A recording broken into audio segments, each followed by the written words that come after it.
ایسے بزرگ جنہیں عثمانی سلطنت کا روحانی فاؤنڈر مانا جاتا ہے، وہ شیخ جن کے بارے میں آتا ہے کہ اگر یہ نہ ہوتے تو عثمانی سلطنت کبھی اتنی مضبوط نہ ہو پاتی، اور جنہوں نے سلطنت کی بنیاد رکھنے میں عثمان غازی کو ہر مقام پہ مشورے دیے۔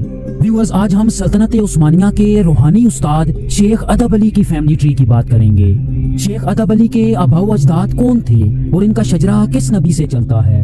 سعودی عرب کے گرینڈ مفتی اور قطری رائل خاندان کے ساتھ شیخ ادب علی کا کیا رشتہ بنتا ہے، اور شیخ ادب علی کے بچے کتنے تھے، اور آج ان کی اولاد دنیا کے کن علاقوں میں پائی جاتی ہے؟ ویورز، میں ہوں احتشام ارشد اور آپ دیکھ رہے ہیں دی انفوٹینمنٹ چینل۔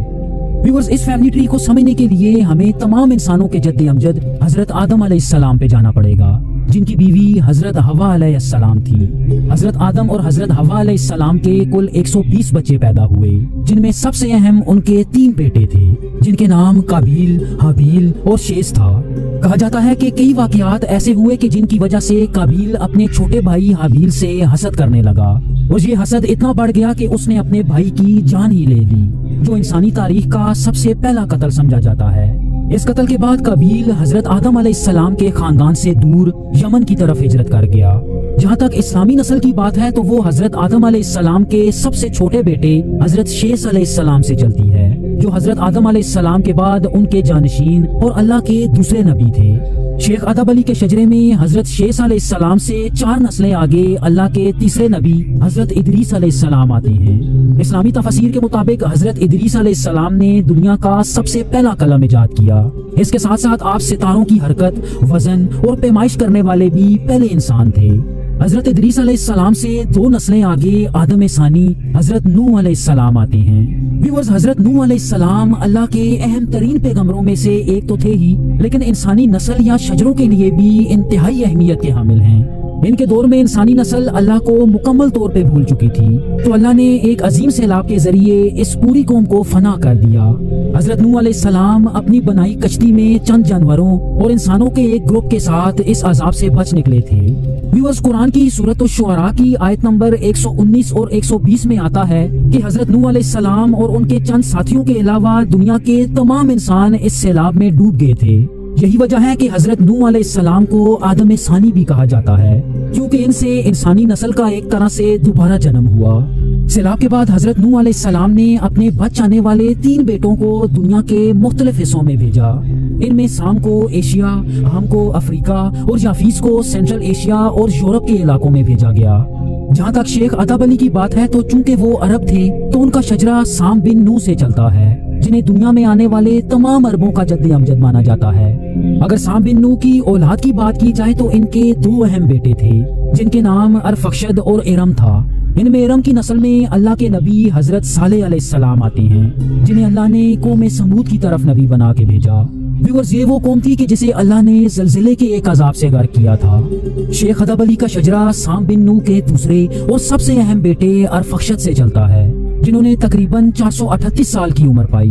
ارفخشد کے بیٹے شالک سے اللہ کے پیغمبر حضرت ہود علیہ السلام کی پیدائش ہوئی، جنہیں اللہ نے عربوں کی قوم عاد میں نبی بنا کے بھیجا۔ ان کے بارے میں آتا ہے کہ یہ لوگ شرک کرنے کی انتہا کو پہنچ چکے تھے، جس کے نتیجے میں اللہ نے اس قوم کو ایک آسمانی طوفان میں غرق کیا تھا۔ حضرت ہود علیہ السلام کے 2 بیٹے تھے، جن کے نام قحطان اور فالق تھا، اور شیخ ادب علی کی نسل حضرت ہود علیہ السلام کے دوسرے بیٹے فالق سے چلتی ہے۔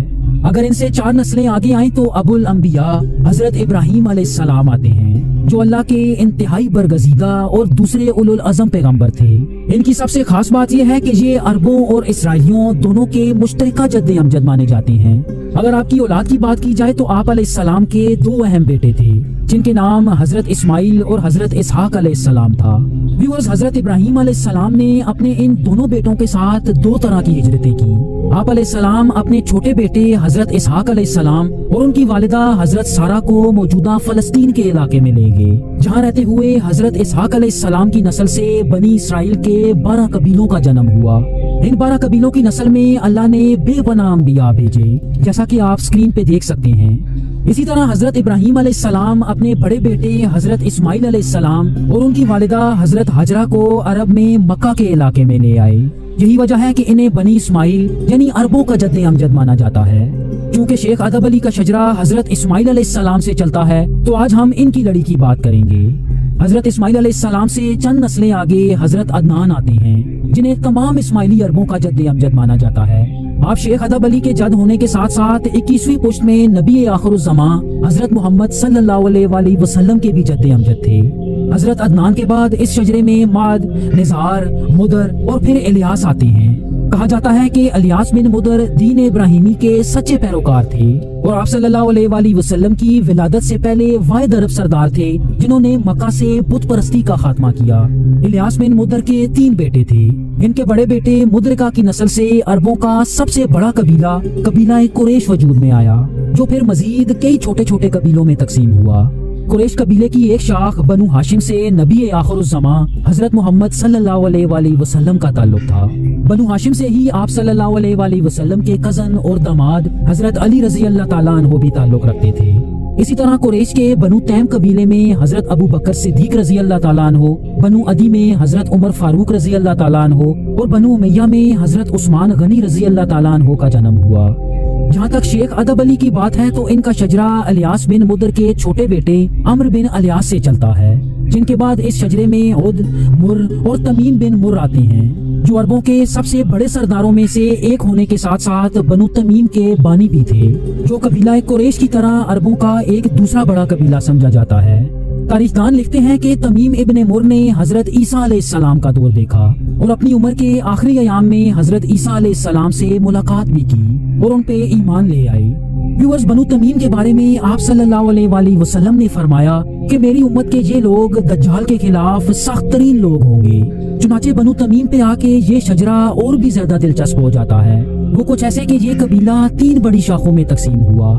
اس کی پہلی شاخ التھانی شاخ تھی، جس سے موجودہ دور کا قطر کا رائل خاندان یعنی شیخ حمد اور شیخ تمیم بن حمد تعلق رکھتے ہیں۔ اسی طرح بنو تمیم کی ایک دوسری شاخ الشیخ خاندان ہے، جس سے وہابی تحریک کے جد امجد محمد ابن وہاب تعلق رکھتے تھے، جنہوں نے سعودی رائل خاندان کے جد امجد محمد ابن سعود سے ایک معاہدہ کیا تھا، جس کے مطابق محمد ابن سعود سعودی ریاست کے امیر ہوں گے اور محمد ابن وہاب اس ریاست کی امامت سنبھالیں گے، جو اسلام کو اپنی اصل شکل میں نافذ کریں گے۔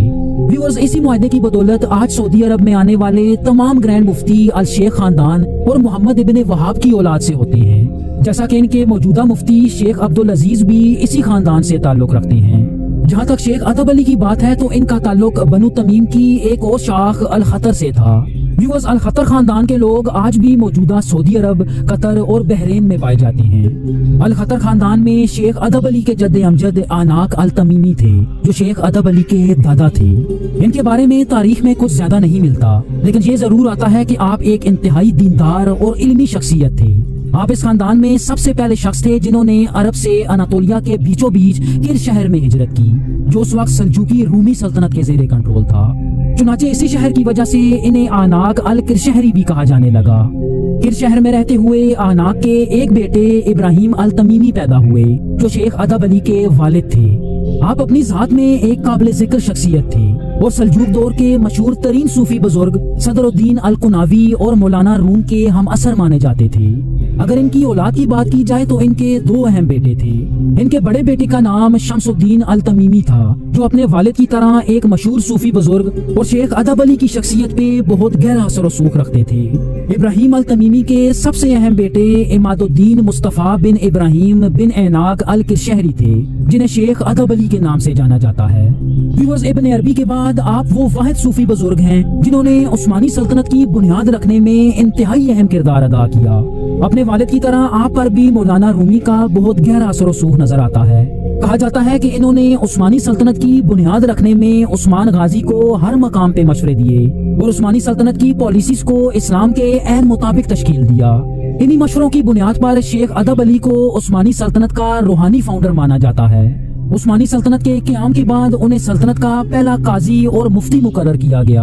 ایک طویل عمر پانے کے بعد سن 1326 میں شیخ ادب علی 120 سال کی عمر میں وفات پا گئے۔ انہیں عثمانی سلطنت کے بلجک شہر میں اپنی خانقاہ میں دفن کیا گیا، جس پر دوسرے عثمانی سلطان اورہان غازی نے ایک مقبرہ بھی بنوایا، جو آج بھی ہمیں موجودہ ترکی میں دیکھنے کو ملتا ہے۔ اگر ان کی اولاد کی بات کی جائے تو ان کی شادی الدیس خاتون سے ہوئی، جن سے ان کے 2 بیٹے اور 2 بیٹیاں پیدا ہوئیں۔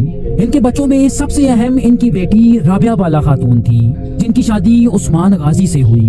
شیخ ادب علی شروعات میں اس شادی کے خلاف نظر آتے تھے، لیکن عثمان غازی کے مشہور زمانہ خواب کے بعد انہوں نے اپنی بیٹی عثمان کے نکاح میں دے دی۔ عثمان غازی اور رابعہ بالا خاتون کے ایک بیٹے علاء الدین پاشا پیدا ہوئے، جو عثمانی سلطنت کے پہلے گرینڈ وزیر کے طور پہ جانے جاتے ہیں، جبکہ عثمانی سلطنت کے اگلے آنے والے سلاطین عثمان غازی کی پہلی بیوی ملہون خاتون سے تھے۔ مطلب اگلے آنے والے تمام عثمانی سلاطین کی نسل عثمان اور ملہون کے بیٹے اورحان غازی سے چلتی ہے۔ چند روایات میں آتا ہے کہ ملہون خاتون بھی شیخ ادب علی کی بیٹی تھی، لیکن یہ سورسز کافی کمزور نظر آتی ہیں۔ اس کے برعکس مستند سورسز میں آتا ہے کہ ملہون خاتون ایک سلجوق وزیر عمر عبدالعزیز بے کی بیٹی تھی۔ بہرحال اگر شیخ ادب علی کے بیٹوں کی بات کی جائے تو ان کے بیٹوں کے نام محمود پاشا اور محمد پاشا تھا۔ یہ دونوں بھی عثمانی سلطنت کے بہت اونچے صوفی بزرگ مانے جاتے ہیں۔ اسی طرح شیخ ادب علی کی دوسری بیٹی کا نام حفصہ خاتون تھا، جن کی شادی شیخ ادب علی کے ایک شاگرد درسن فقی سے ہوئی۔ انہوں نے بھی عثمانی سلطنت کی بنیادوں میں انتہائی اہم کردار ادا کیا۔